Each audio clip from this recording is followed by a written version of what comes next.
It started innocently enough. The usual boarding process was underway, passengers were settling into their seats, and the flight crew was doing their routine checks. I had just finished my coffee and was looking forward to the short flight from New York to Miami. But as the cabin crew made their way through the aisle, something unsettling happened. A senior passenger, an older man with graying hair and a calm demeanor, stood up to stow his bag in the overhead compartment. He was hunched, clearly struggling with the weight of the suitcase, and there was a slight tremble in his hands. The flight attendants, 2 of them, briskly approached him, clearly in a rush. "Sir, you need to sit down, we're about to take off." One of them barked, her voice cold and sharp. He looked confused, but before he could respond, the second attendant stepped forward.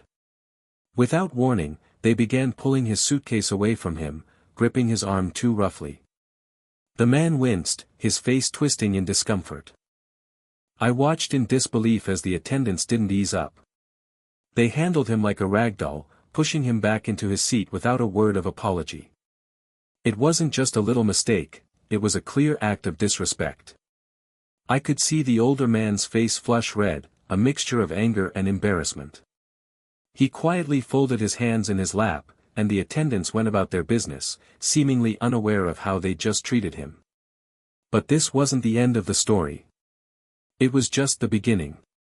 What they didn't know was that the elderly man they just manhandled wasn't just any senior passenger. As the flight proceeded, the tension in the air grew thicker.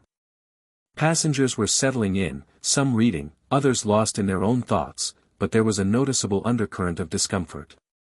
The older man, who had been so roughly handled, sat silently in his seat, his eyes fixed ahead.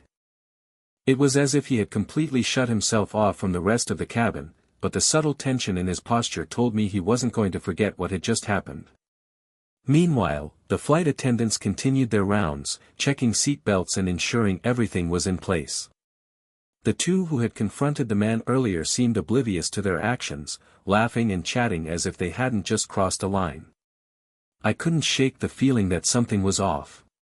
The man hadn't moved from his seat, and I could see the tightness in his hands.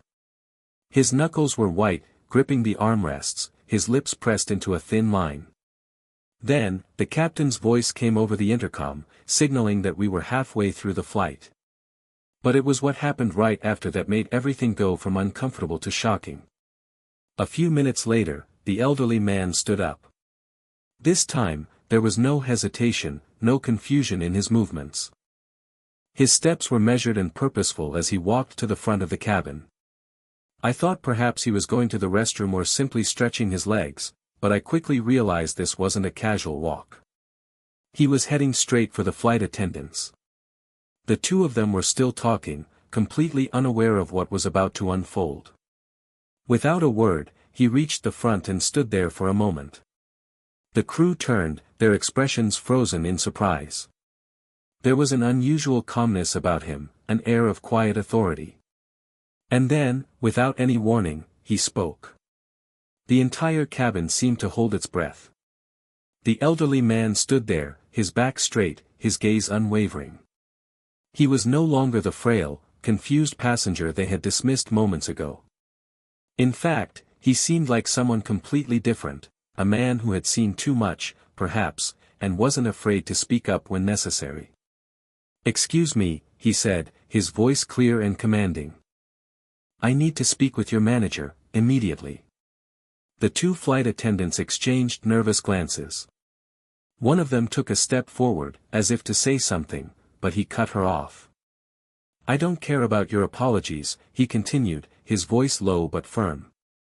"You've just treated me like I was invisible, like I didn't matter. And I'm not the type of person you want to make that mistake with." The flight attendant stiffened. One opened her mouth to respond, but before she could, he added, "You don't even know who I am, do you?" The first attendant's smile faltered slightly, her eyes narrowing. "We don't need to know who you are, sir," she said, trying to regain some control of the situation. "We were just," he held up a hand to stop her. "No, you don't. But I'll make sure you do." The entire cabin was silent now, every passenger turning their head, sensing that something big was about to happen. The man wasn't just upset anymore. He was about to make sure that everyone knew just how serious this moment was. Without waiting for a response, he reached into his jacket pocket and pulled out his phone. He tapped the screen and then looked at the flight attendants once more. "You see, I'm not just some old man on this flight. I'm the CEO of a company that just secured a $500 million deal with your airline.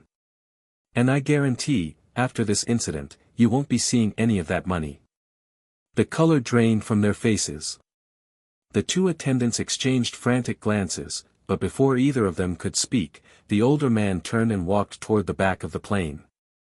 The flight attendants stood there, dumbfounded, as the elderly man made his way back to his seat, leaving them frozen in a mix of disbelief and panic. The quiet murmur of the cabin gradually grew louder, whispers spreading among the passengers who had overheard the exchange. It wasn't just a story now, it was real. They had messed with the wrong person, and the consequences were going to be severe. I could feel the shift in the air. People were no longer just casual travelers, they were witnesses to something that was unfolding before them, something that was going to be talked about for years. The man who had been so easily brushed aside just moments ago was now a force to be reckoned with, and everyone knew it. As he sat back down in his seat, the older man didn't seem rattled. In fact, he looked more at ease than he had earlier. His hands, which had been tense before, were now relaxed on the armrest. His face was composed, almost as if he had already decided the fate of what would come next. A few minutes later, the flight crew began to scramble. A senior flight attendant, who I assumed was the supervisor, rushed up and down the aisle, talking into a headset, her face pale. The tension was palpable. Every few moments, she would glance toward the older man, her expression tightening. But still, he didn't flinch. I had to wonder, what would he do next? What kind of power did he really have? Was he bluffing, or was he truly about to bring this airline to its knees? Then, just as I thought the storm might pass, the captain's voice came over the intercom. "Ladies and gentlemen, we've had an unexpected change in our schedule. The flight will be landing ahead of time, and we will be making a brief stop before our final destination." The captain's tone was crisp, almost mechanical.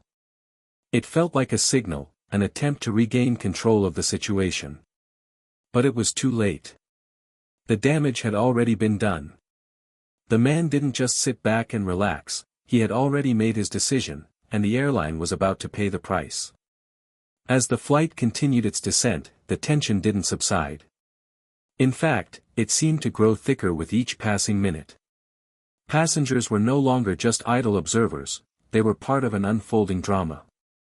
Eyes darted back and forth between the man in the seat and the flight crew, who were now gathered in small, frantic groups in the aisles, whispering among themselves. It was obvious they were trying to salvage something, anything.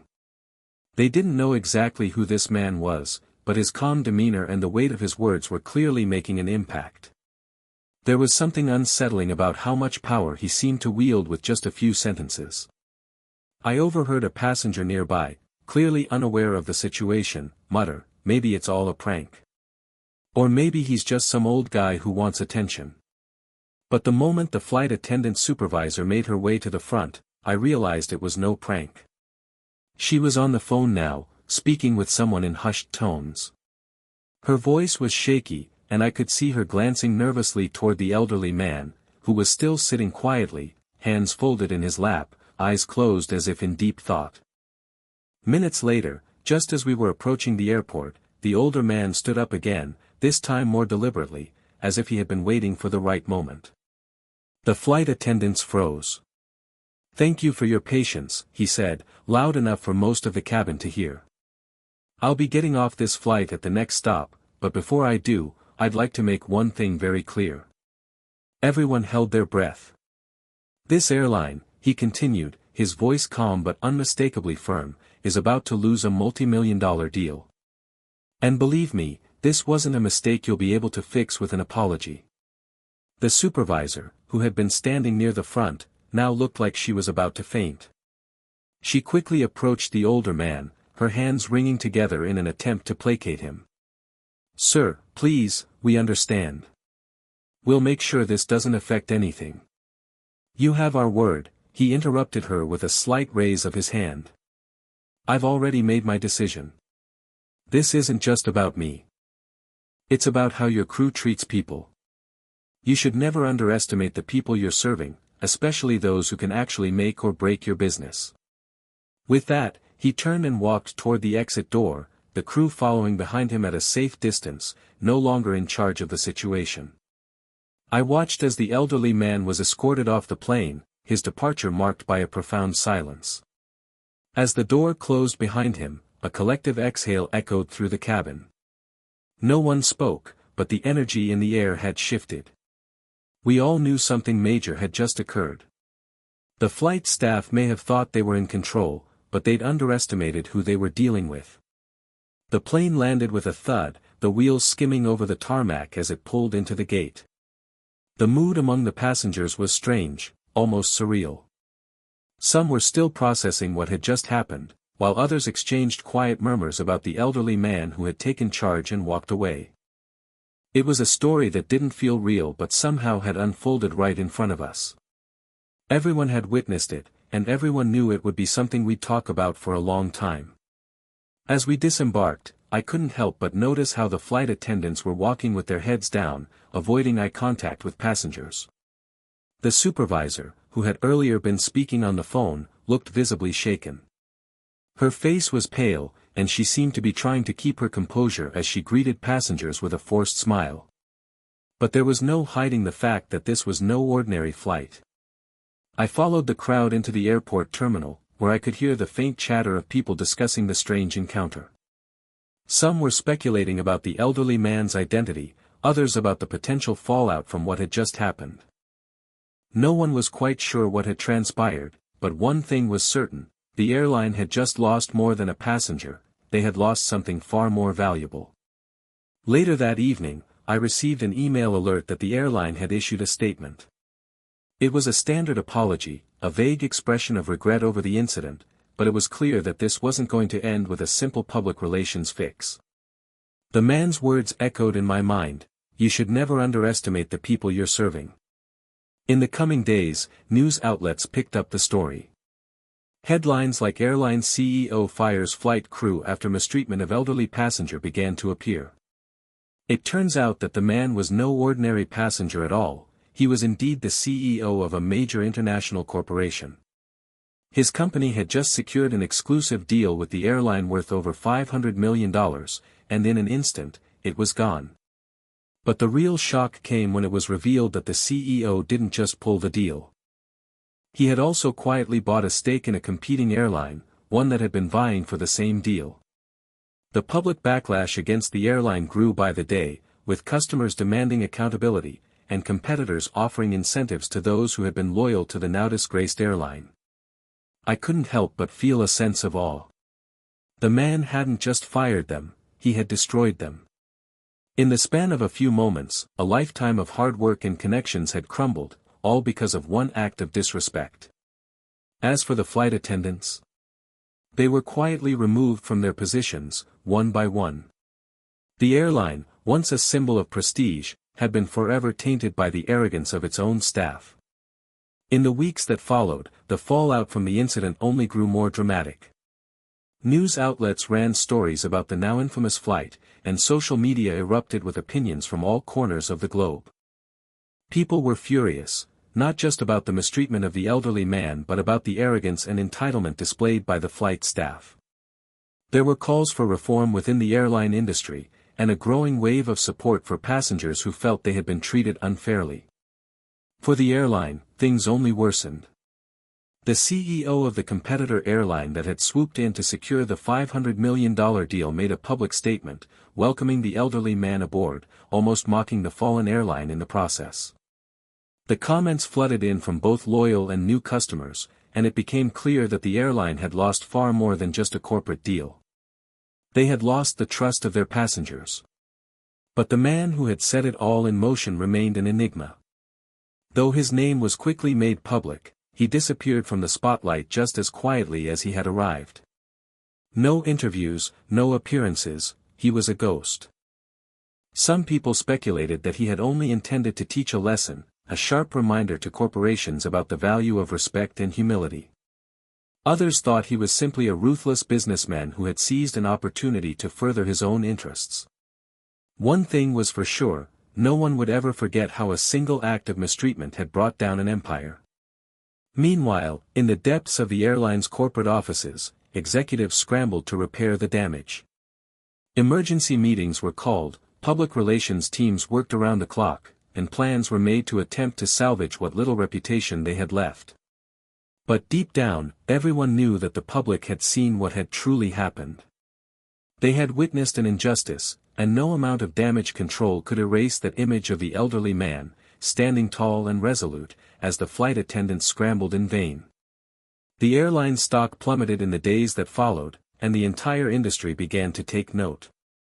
Airlines everywhere were now reassessing their policies and procedures, making sure that no one, no matter their age, background, or apparent status, would ever be treated like the elderly man had been treated that day. There was no longer any room for complacency, not when one person could shake the foundations of an entire company with nothing but their word. As for the man, he had made his point. The story was over, but the legacy of what happened that day would live on for a long time. A simple flight, an unfortunate interaction, and a powerful reminder: respect is not just something to be given, it's something that must be earned, by everyone. The dust never fully settled after that flight. The airline, now a cautionary tale for businesses across the globe, would always be remembered for the day its flight crew mishandled a senior passenger, only to learn the hard way that power and influence often come in unexpected forms. Months passed, and the media coverage slowed, but the whispers about that fateful day never fully faded. Every time a flight attendant or an airline executive walked through an airport terminal, they were reminded of what had happened. No one would dare treat a passenger the same way again, not after the lesson that had been taught in such a public, dramatic fashion. As for the elderly man, he remained out of the spotlight, his name no longer just a part of the business world. He became a symbol, a silent hero to those who believed in fairness and respect. People told stories about how he had taken control of an entire situation with nothing but his calm demeanor and a few well-chosen words. He was, in a sense, a living reminder that no one is too small, too old, or too insignificant to stand up for themselves. No one knew exactly where he went or what he did afterward, but I like to think that he left behind more than just a ruined airline. He left behind a legacy, a reminder that one individual, standing firm and resolute, can change the course of events. And that sometimes, the most powerful thing you can do is simply refuse to be mistreated. As for the flight attendants, they were quietly removed from their positions, replaced by a new staff more conscious of their responsibilities, their demeanor adjusted to reflect a deep understanding of respect for all passengers, no matter their status or age. The airline, meanwhile, worked hard to rebuild its reputation. But that one moment, that one error in judgment, would follow them forever. No matter how much the airline tried to bounce back, they knew deep down that it wasn't just a $500 million deal they lost that day, it was their integrity. And that was something no amount of money could buy back.